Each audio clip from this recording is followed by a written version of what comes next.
you introduce yourself and the programming language you was trained on? I'm Tim Gattie. I was trained in Java full stack with Angular and microservices. And what was the best part of your training experience? So I think the best part of any work experience I've ever had is really the relationships that get built during that time.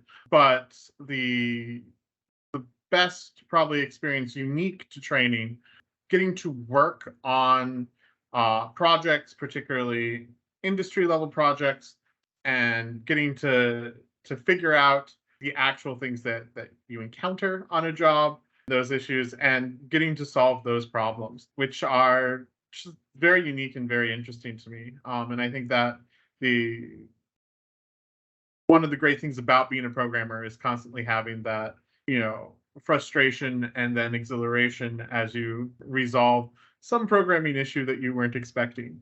So tell me about your relationship with your trainer. So Matt was my trainer, and he was a great trainer and manager. He invited lots of questions during training, set clear goals for what we needed to do and what was going on with that, and really invited discussion and debate over the various choices and decisions and philosophies in programming, and really set us up to be able to engage in those types of discussions as we're working on a team deployed to one of Revature's clients.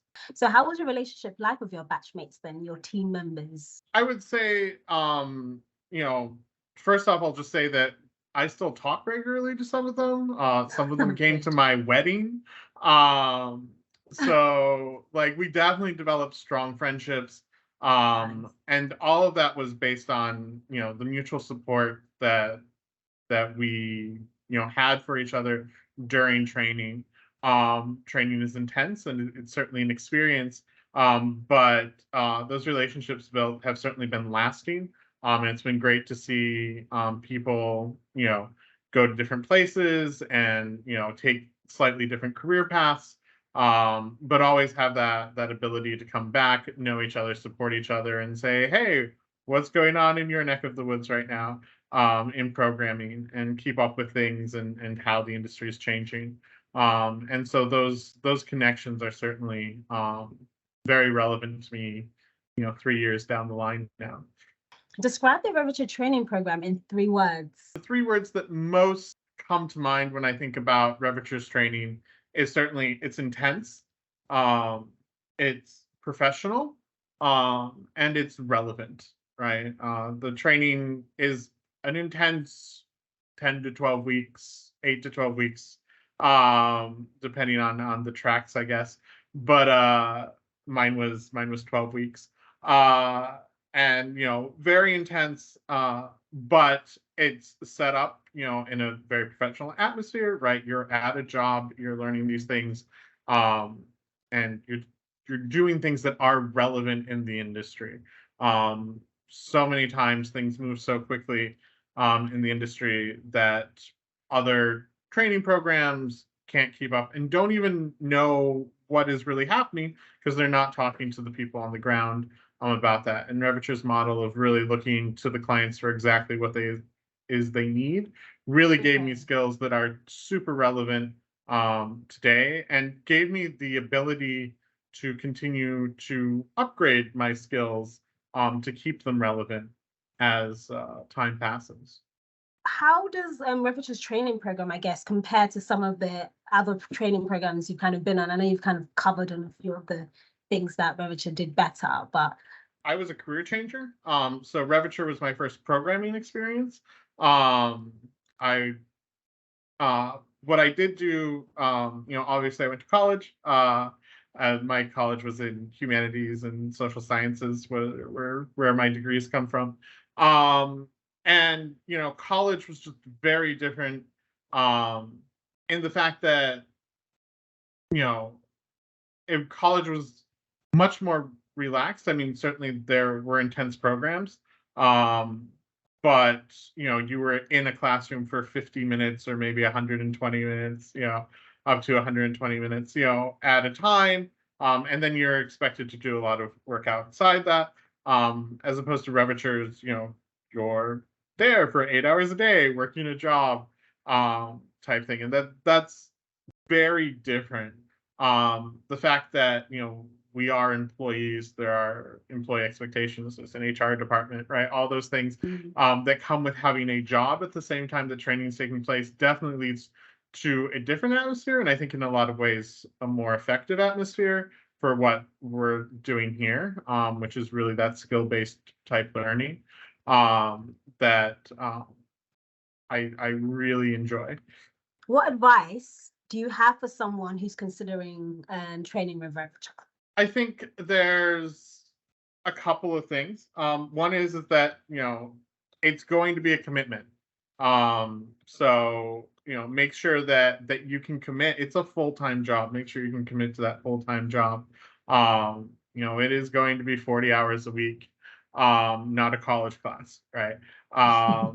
And so, it's that attitude needs to come in, is that, like, this is a commitment. And like starting any new job, right, it's going to be difficult as you go. I actually just changed job roles pretty significantly myself, and I'm back to that stage where I'm like, oh yes, this is tough, right? Like, it's a new job and I'm learning everything and trying to understand how it's going, and training certainly prepared me for that better than any experience I've had in my life otherwise.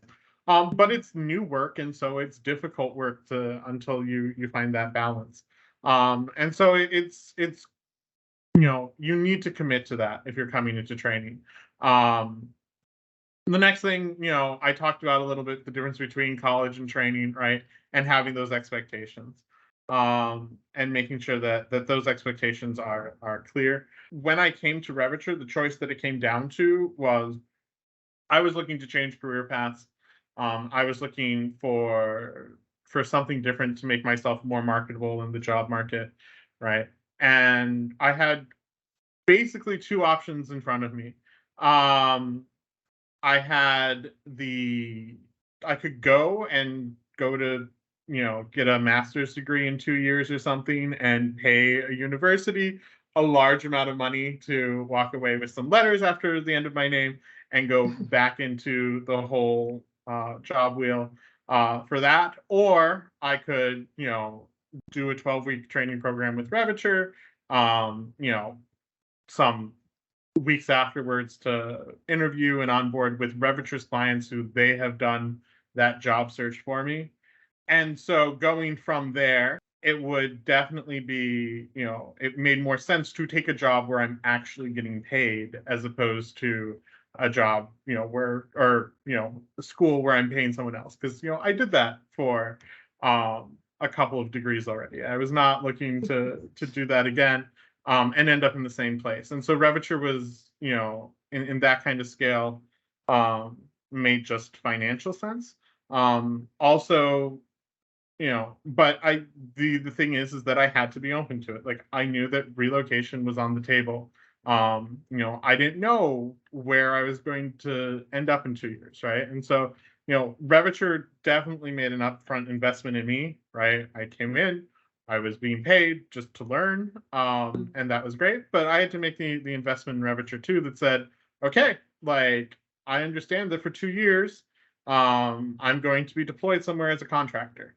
And in the software industry, that's not a shock. Like, there's lots of contracting jobs where you have to make those commitments, but it's something I had to be ready for. Is that understanding that, yeah, I didn't know exactly who and where I was going to end up with. But again, it's 2 years with that client, and at least I'm getting paid for those 2 years as opposed to paying Yeah. someone else for 2 years and then still having to go through the whole job search after that and hopefully find something. Ask you for maybe a memorable experience you had during your training course. The first thing that comes to mind was I was probably in week 5 or 6 and being stressed. It was a stressful program, and decided I needed to de-stress.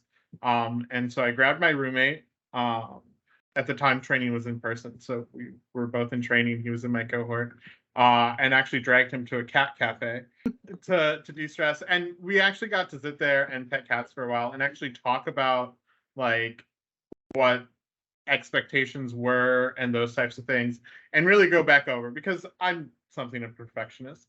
And so really sit down and talk through what had really been the expectations that were presented to us, and understand that, perfection in software development is not possible in the first place. I love that. And so that was never an expectation that was set.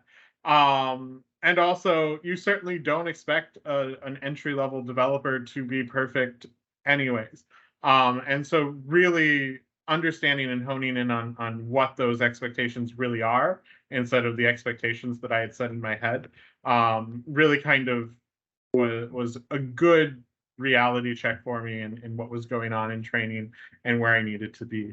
Um, and I really, really was able to take that through the rest of training, and keep the focus on, where it needed to be, which was, understanding the core concepts, being able to implement them, get things working, and understand that I was going to be learning for the rest of my career. I didn't need to, have a perfect memory of everything ever, while I was going through training. How to manage the process in terms of dealing with those, those kind of thoughts about perfectionism, etc. Yeah, it's not going to be perfect. Remember that you're working in a team, in most cases, right? A lot of training is going to be individual just by nature, but you're going to be working in teams. Teams are going to make decisions. A lot of those decisions you're probably going to agree with. Some of those decisions you're not going to agree with, and that, at the end of the day is how it works. And so, you have to be open to that. Coding is, despite the media portrayals, is not sitting in a dark basement by yourself, typing on a computer, right? The vast majority of my day, um, has been, in meetings with other people or collaborating with other people. Even if I am just sitting at my computer typing code, that code is going into, a repository with many other people's code. And so we have to be able to work together. And so sometimes, I have to accept that, my opinion is not the only opinion, and that, people are going to disagree with it, and choices are going to be made that I don't necessarily agree with, but I have to function with the team. And so I think that's a huge thing to recognize going in and keep in track. It also means that I can rely on the team, and it also means that I can learn from them. There are reasons why, maybe my first instinct on how to do something isn't the best way to do something, at least not in the context that it's being used. And I need to be open to that. And I think that was a huge part, or realization in training that I needed to come to. Um, Again, recognizing, um, just what are expectations, and making sure that I had those expectations clear, in my mind, so that I could meet them, was the other major part, that really could keep me on an even track during training. That's what I can think of for the moment.